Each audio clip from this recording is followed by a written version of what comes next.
Should you pay or appeal a parking fine from Flashpark? Now, I've had loads of parking tickets over the years, so I've got pretty good at wriggling out of them. I even got 2 in one day once when my handbrake broke without me even knowing. I got out of one of them. So in a sec, I'll run through my 8-point appeal guide. Flashpark is a private car park run by a management company. Private parking operators must follow the code of practice, and we're supposed to follow their rules. This Flashpark ticket is more like an invoice, and although it's not enforceable by law, it's still not wise to ignore it. If you do ignore it and Flashpark wants to pursue your unpaid parking ticket, it's now seen as a debt. Now, worst case scenario, they could pass it on to debt collectors, and if you still don't pay, they could file for a county court judgment, that's a CCJ, which would have a negative effect on your credit rating. If you then ignored that, bailiffs could be sent to your home, so let's nip it in the bud before it gets that far. If you think that your parking ticket was unjust,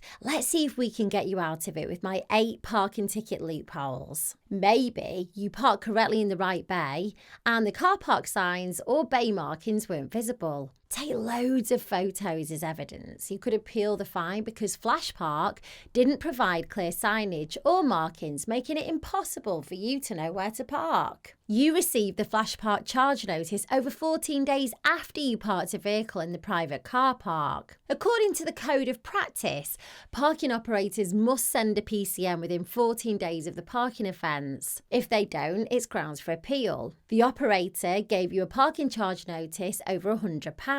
Now, Flashpark can only charge more than £100 if they can prove that the parking offence that you committed cost them money. If they can't provide evidence, you could appeal the fine. You weren't driving at the time the parking charge notice was given. If you weren't driving the vehicle at the time, provide them with proof and you can appeal the fine. You were unable to get back to your car due to a disability, had a young child with you, or because you were pregnant. This falls under the Equality Act 2010, which says that nobody can be discriminated against and must be treated fairly. So if you can provide evidence that you're unable to return to your car, then you could appeal the fine. You broke down and were waiting for roadside assistance to fix your vehicle or tow it away. If you can provide evidence from the breakdown company that you were waiting for assistance, then you can appeal the fine. You were only 5 to 10 minutes late getting back to your vehicle and Flashpark didn't give you the 10-minute grace period. Private car park operators must allow a grace period before issuing a parking charge notice. If you can provide evidence that you were only a few minutes late